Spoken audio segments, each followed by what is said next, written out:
मित्रों, આપણે हिंदी पाठ 4 कर्मयोगी लाल बहादुर शास्त्री આપણે છેલ્લે લાલ બહાદુર શાસ્ત્રી પાઠની અંદર સ્વાધ્યાય છે એ આપણે કરવાનું બાકી હતું। તો સૌપ્રથમ આપણે સ્વાધ્યાયની અંદર પ્રશ્ન નંબર તમને આપેલા છે। प्रश्नों के उत्तर लिखिए। प्रश्नों के उत्तर नंबर 1, शास्त्री जी ने देश की किस आकांक्षा को पूरा किया, कैसे? આપણે લખવાનું कि प्रधानमंत्री के रूप में पंडित जवाहरलाल नेहरू समृद्ध राजनीतिक के विरासत छोड़कर गए।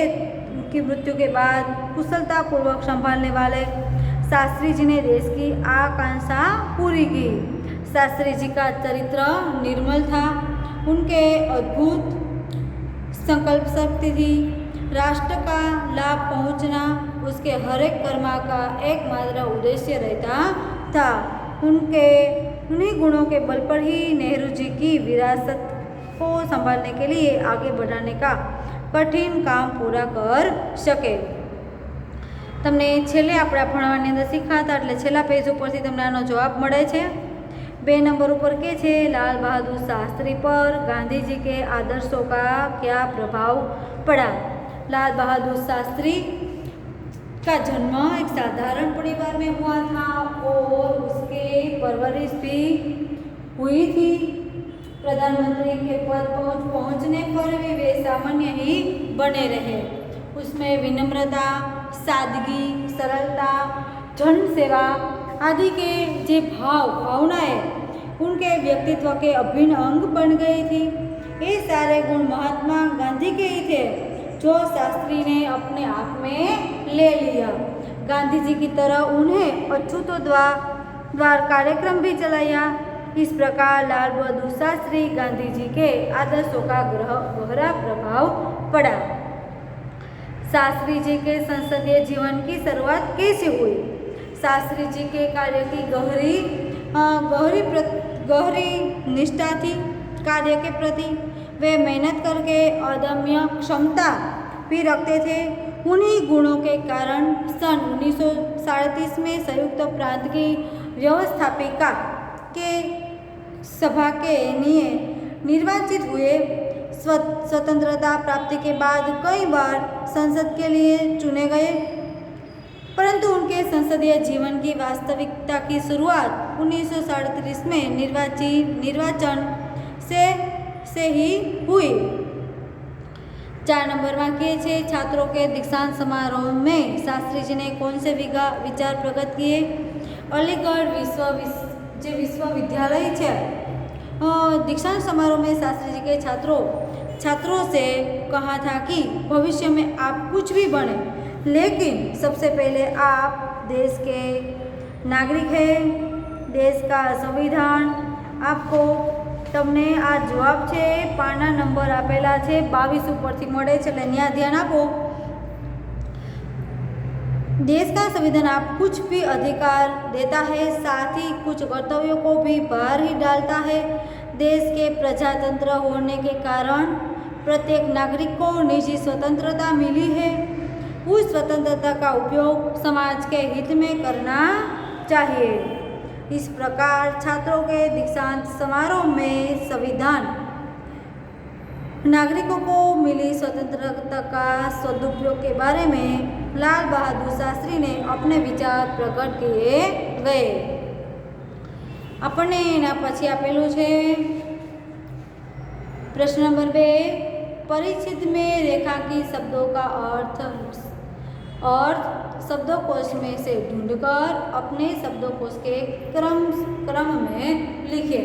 अपने जे शब्दकोश आपेलू होय पाठ्यपुस्तकनी अंदर जे आपणे शब्दों आपेला होय ए शब्दोमांथी आपणे एना अर्थ जोवाना, अर्थ छे एने लखवाना।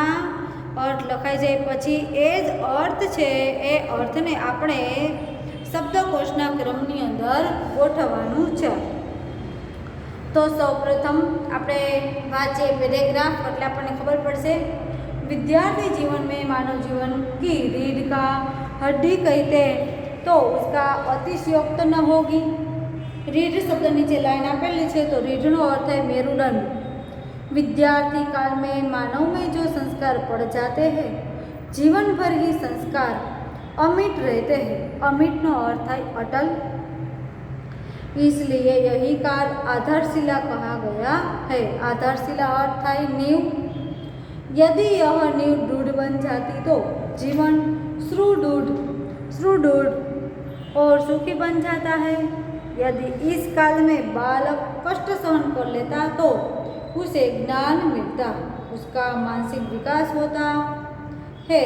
जिस वृक्ष को प्रारंभ में सुंदर जीवन का खाद्य मिल जाती है वह पुष्पित एवं पलवलित, એટલે પેલા ખાદ્ય શબ્દની જે લાઈન આપેલી છે તો ખાદ્યનો અર્થ થાય કે જીવન જમીન કા ઉપજાપન बढ़ाने वाला पदार्थ।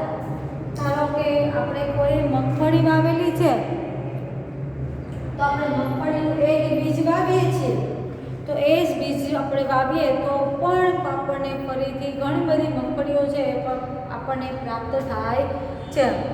પછી આપણને શબ્દ આપેલો હતો પલવલિત। પલવલિત એટલે થાય વિકસિત, જે વિકાસ શબ્દ આપણે કહીએ છીએ તે। संस्कार का सौरभ देने लगता है। सौरभ अर्थ सुगंध। इस प्रकार विद्यार्थी काल में जो बालक श्रम, अनुशासन એટલે કે शिस्त, स्वयं एवं नियमन में सोच में ढल जाता है वह आदर्श विद्यार्थी बनकर सभ्य એટલે शिष्ट सभ्य नागरिक बन जाता है। હવે અહીંયા આગળ હું તમને શબ્દો છે લખી દઉં છું અને એનો અર્થ લખી દઉં છું। આપણને શબ્દ આપેલો છે રીઢ। રીઢનો અર્થ થાય છે મેરુદંડ। પ્રશ્ન નંબર કેટલાનો છે? બીજો। રીઢ મેરુદંડ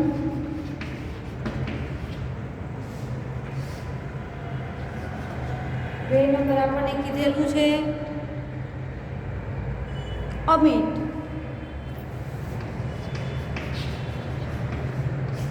અટલ,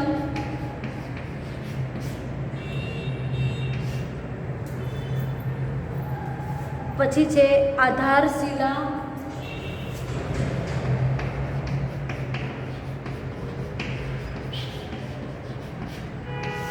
આધારશિલાનો અર્થ થાય નીવ। નંબર 4 છે આપણને આપેલું છે નંબર 4 ઉપર નંબર 4 ખાદ્ય। ખાદ્ય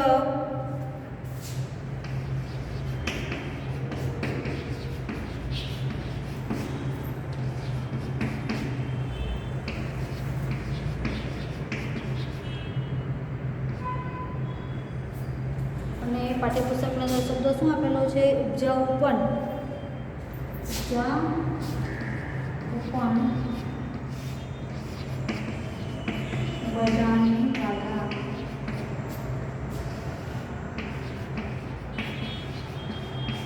पदार्थ। ત્યાર પછીનો શબ્દ આપેલો છે આપણને પલવિત।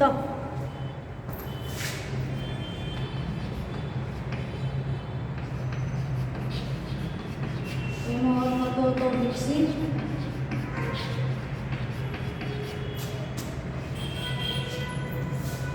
નંબર 6 ઉપર શબ્દ આપણને આપેલો છે સૌરભ।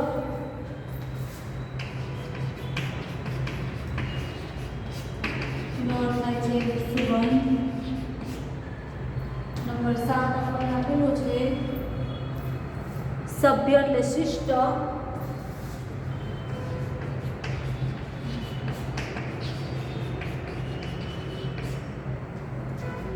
એના મેં અર્થ અહીંયા લખી દીધા છે। એ અર્થ તમારે તમારી બુકની બાજુમાં તમે જે જગ્યાએ તમને આપેલું છે ત્યાં તમે આગળ લખી શકો। હવે જો પહેલો શબ્દ આપણને શું આવશે આની અંદર? તો કે આ નંબર 1 અટલ। ચલો 2 નંબર શું આવશે? જુઓ તો મેરુદંડ આવશે ને, મેરુદંડ। પછી શું આવશે આપણને? સોરી 2 નંબરમાં મેરુદંડ નહીં આવે ને, શું આવશે? જમીનવાળું આવશે ને। જમીનવાળી લાઈન આવશે।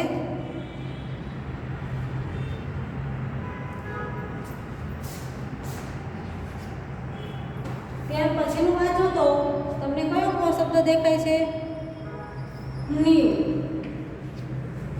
પછી નંબર 4 ઉપર વિકસિત, સુગંધ, શિષ્ટ કે મેરુદંડ શું આવશે આપણને? નીવ પછી વિકસિત, એની પહેલા આવશે મેરુદંડ, અહીંયા આવશે નંબર 5, પછી આવશે શિષ્ટ અને પછી આવશે નંબર 7 સુગંધ। બરાબર ને? ચલો આ તમે લખી નાખ્યું હશે। હવે તમારે એક પ્રશ્ન આપેલો છે, કીધેલું છે આપણે જે આ પાઠ જોયો એની અંદર લાલ બહાદુર શાસ્ત્રીના કયા કયા સદગુણો આપણને જોવા મળે છે। तो આપણે લખવાનું कि लाल बहादुर छोटे कद के बड़े व्यक्ति थे। उनके जीवन में हम यह शिक्षा मिलती है कि हमें अपना कर्तव्य निष्काम भाव से करना चाहिए। अपने उद्देश्य के प्रति हमारी दृढ़ आस्था हो।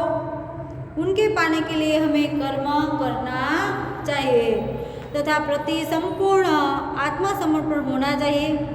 हमारे जीवन में श्रम, सेवा, सरलता, विनम्रता और सादगी हो, यही आवश्यक है। हम जो कहे वही करें और राष्ट्र को लाभ पहुंचाने की वृत्ति रखें। इस प्रकार शास्त्री के जीवन में अनेक सद्गुण ग्रहण कर सकते हैं। પછી તમને નંબર 4 ઉપર વાર્તા આપેલી છે कि एक था शेर और उसे अपनी ताकत पर बड़ा घमंड था। जंगल के प्राणियों ने उनको सबक सिखाने की बात सोची। छोटी चींटी बोली, मैं शेर का घमंड उतार दूंगी। ત્યારથી પછી આપણે આગળ વધવાનું છે। તો એ તમને વાર્તા હું અહીંયા સંભળાવું છું, તો તમે વાર્તાને સાંભળો અને જો તમારે લખવી હોય તો પણ હું અહીંયા બોલું છું એ પ્રમાણે તમે વાર્તાને લખો। चींटी अपने बिल में आई और वहाँ से बहुत सारी चींटियाँ थे, उनको भी ले आई। शेर जहाँ सो रहा था वहाँ जाकर सभी चींटियाँ शेर का शरीर पर चढ़ गई। वे उसके पेट, पीठ और टांगों में बुरी तरह काटने लगी એટલે એને ચટકા ભરવા લાગે છે। शेर उन्हें अपने पंजों से उसे मारने की कोशिश करता था, तब उसके बालों में छिप जाती थी। એના જે મોટા મોટા વાળ હોય એની અંદર આ ચીંટી એટલે શું થશે? કીડી છે, છુપાઈ જાય છે। थोड़े ही समय में शेर आकुल व्याकुल हो गया। उस चींटी ने उसने कहा, वनराज, इन चींटियों से परेशान होना आपको शोभा नहीं देता। आपको अपनी ताकत पर बहुत घमंड है न? शेर ने कहा, चींटी बहन, मैं तुमसे हार मान ली। अब मैं कभी ताकत पर घमंड नहीं करूँगा। मैं शेर हूँ तो तुम सवा शेर बनकर दिखा दी। આપણે એવું કે જે કહેવત છે કે શેર હોય તો સામે સવાર શેર થઈને પણ રહેવું જોઈએ। जंगल के प्राणियों ने खुश होकर भी चींटियों का विजय जुलूस निकाला। જે વિજયનું જે સરઘસ છે એ કાઢે છે। પછી કે છે भाषा सस्ता। हम इससे पहले अवयव के बारे में समझ चुके हैं और उनके भेद के बारे में भी समझेंगे। निम्नलिखित वाक्य पढ़िए। તમને જે વાક્ય આપેલા છે વાક્યને આપણે વાંચીએ કે ભાવેશ કમ બોલતા है। कम એટલે ઓછું, કમની નીચે લાઈન આપેલી છે। સાહિલ झटपट तैयार हो गया, झटपट નીચે લાઈન આપેલી છે। सान्या प्रतिदिन कार्यालय जाती है, प्रतिदिन शब्द। वंदना भीतर बैठी है, भीतर शब्द। निर्देशित वाक्यों में रेखांकित शब्दों अपने साथ आप आए क्रियापदों की विशेषता प्रकट कर रहे हैं। कम शब्द क्रिया का परिमाण એટલે કે मात्रा। झटपट शब्द क्रिया की रीति, प्रतिदिन शब्द क्रिया से काल और भीतर शब्द क्रिया के स्थान संबोधित विशेषता बताते हैं। कोई ने कोई એની વિશેષતા છે એ રહેલી છે, ક્યાંક પ્રતિદિન, ક્યાંક ઝટપટ, ક્યાંક કમ એટલે ઓછું। બરાબર। અને છેલ્લે શબ્દ આપેલો છે ભીતર. આ શું છે તો કે ક્રિયા વિશેષણ. શું આપેલું હતું? क्रिया विशेषण. जो शब्द की विशेषता बदलाता है शब्द की क्रिया की विशेषता बताता है उसे क्रिया विशेषण अवयव कहते हैं. જે શબ્દ છે વિશેષણ પણ છે, પણ જે ક્રિયા થતી હોય છે સાથે સાથે શું થતી હોય? ક્રિયા થતી હોય. તમે ધોરણ 7 ની અંદર ગુજરાતીની અંદર ક્રિયા વિશેષણ છે એ શીખી ગયા હશો. आजकल, कल साथ, सॉरी आजकल, कल साथ, ऊपर, नीचे, खूब, कम, अधिक, वे क्रिया विशेषण अवयव है. निम्नलिखित वाक्य पढ़िए. जो राम के साथ लक्ष्मण भी वन गए. तो कौन नीचे लाइन करेली छे के साथ. बगीचे के चारों ओर दीवार बनी हुई है. अंदर चारों ओर के चारों ओर. मनीषा, सॉरी हमारे घर के आगे मस्जिद है के आगे. मनीषा मानसी से मधुर गाती है. से मधुर के आगे. आज साजिद की जगह वाजिद खेलेगा. आ वाक्यनी अंदर तमे ध्यानथी जुओ तो के साथ, के चारों ओर, के आगे, के मधुर, की जगह. आनी अंदर राम के साथ कौन हतुं तो के लक्ष्मण. बगीचे में, बगीचे बराबर दीवार हती कोनी साथे एनी सरखामणी करेली छे तो के दीवार. पछी आगे तो के घर के आगे मस्जिद એટલે એની સરખામણી કોની સાથે કરેલી? ઘર. પછી છે મધુર પણ કોની સાથે સરખામણી તો કે માનસી અને મનીષા. પછી શબ્દ તો की जगह એટલે કોના બદલે કોણ ગાય છે તો કે વાજિદના બદલે સાજિદ. सॉरी हाँ, साजिदना बदले वाजिद गाय છે.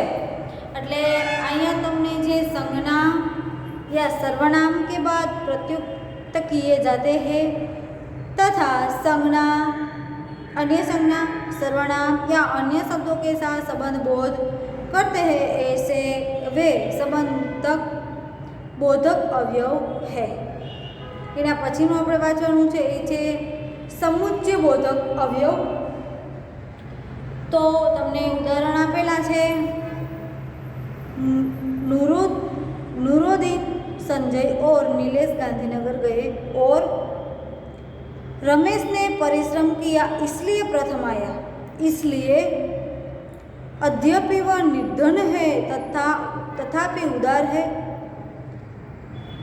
उपयुक्त वाक्य ની અંદર दो शब्द, दो वाक्य અને दो वाक्यांश को जोड़ने का काम करते हैं. જેવી રીતના આપણે ગુજરાતીની અંદર સંયોજક આપેલું હતું. શું આપેલું હતું? સંયોજક. એવી રીતના વાક્યને જોડવાનું કામ કરે છે. એને કહેવામાં આવે છે સમુચ્ચય બોધક અવયવ. તમને આગળ પાના નંબર 26 ઉપર આપેલું છે. निम्नलिखित वाक्यों को पढ़िए. अरे क्या बात करते हो? हाय ये क्या हो गया? वाह कितना सुंदर बालक. ठहर आगे मत बढ़. तो आनी अंदर जे तमने क्रोध, विस्मय, भय आदि के भाव प्रकट करते हैं तो आने कहेवाय विस्मयाधिक बोधक अवयव. પછી તમને કીધેલું છે કે અવયવ છાંટીએ. आज मैंने बहुत कम खाना खाया. अंजलि सोनल के आगे बढ़ी, आगे बैठी है. मीनाक्षी और सालवी गांव जा रही है. अरे ये क्या कर रहे हो? अरे તમે શું કરો છો? તમને કીધેલું છે કે આપણે जो अवयव छाटे हैं उनका प्रयोग करके अन्य वाक्य बनाए. તમે જે અવયવની નીચે લાઈન કરેલી છે એવા તમારે બીજા શબ્દો છે એ પણ શોધવાના રહેશે. પહેલાની અંદર આપણને શું દેખાય છે? આજ. પહેલાની અંદર આપણને શું દેખાય છે? આજ. બીજાની અંદર આપણને દેખાય છે આગે. ત્રીજાની અંદર શું દેખાવાનું આપણને? ઓર. એટલે આપણે નીચે લાઈન કરતા જાય આજ, આગે, ઓર અને અરે. બરાબર. આવા તમારે લખવાનું કે જે પેલું આજ છે એની અંદર ક્રિયા વિશેષણ આપણે તમે પણ તમારી સાથે પાઠ્યપુસ્તકની અંદર લખતા જાઓ એટલે ખબર પડી જાય. ક્રિયા વિશેષણ અવયવ, પછી બીજા નંબર ઉપર સંબંધ સૂચવે છે એટલે સંબંધ બોધક અવયવ, પછી ઓર સમુચ્ચય બોધક અવયવ, અવ્યય છે અવ્યય. પછી છે નંબર વિસ્મયાદિ બોધક. આવી રીતના તમે બીજા અવયવ છે એ પણ તમારે પાઠ્યપુસ્તકમાંથી શોધીને તમારે લખવાના રહેશે. તમને એક પ્રવૃત્તિ આપેલી છે. પ્રવૃત્તિની અંદર તમારા પાના નંબર 27 જો તો તમારા પાઠ્યપુસ્તકની અંદર પાના નંબર 27 ઉપર એવી જ પ્રવૃત્તિ હવે તમને કદાચ પેપરની અંદર પણ પૂછાઈ શકે. એની અંદર તમને પહેલાં આપણે એ છે ને પ્રવૃત્તિ આપણે પહેલાં તો સૌપ્રથમ યોગ્ય વિસ્તાર એટલે એની અંદર તમને એવું કીધેલું છે કે તમારા પ્રિય નેતા.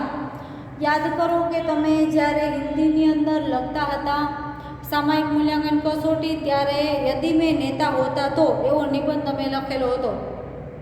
તો અહીંયા આપણને એવું કીધું છે કે મેરા પ્રિય નિબંધ નેતા એના વિશે નિબંધ લખવાનો છે.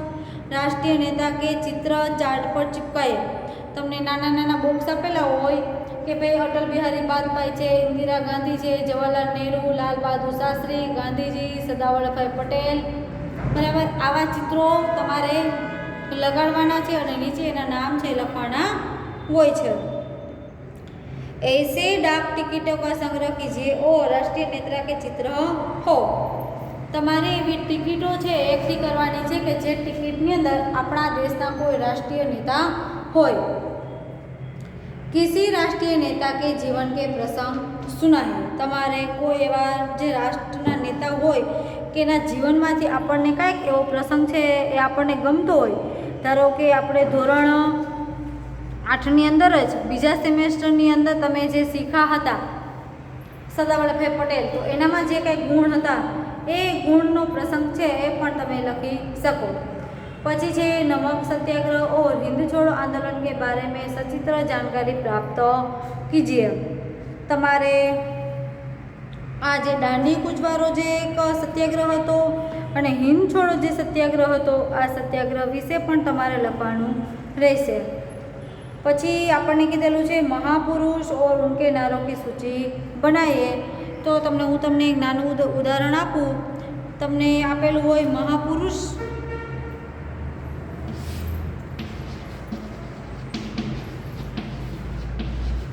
અહીંયા આપેલું હોય સૂત્ર. અહીંયા આપણે લખીએ ગાંધીજી.